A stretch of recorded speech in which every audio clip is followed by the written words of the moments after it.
Good day mga sir, for today's videos may repair po tayo na TCL na 55 inches. Ayan po ang issue nya. Ayan, no display po ang issue nya.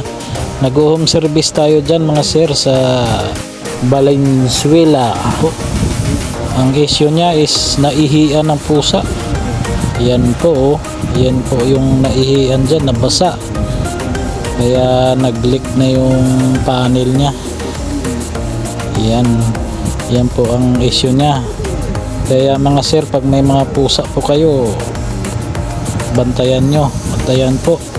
Nagawa na natin pero yan talaga, may tama na yung COF nya sa may bandang taas, kaya nag-cause yan ng guhit. Ayan, pero pwede pa, sabi ng may-ari, pagtiyagaan. Kaya all goods pa rin sa kanya. Yan po. Kaya sa may mga pusa dyan na lalo na pag naka-stand, yun, babantayan nyo po kasi patalikod pag umihi yan, tridor yan. Yan po.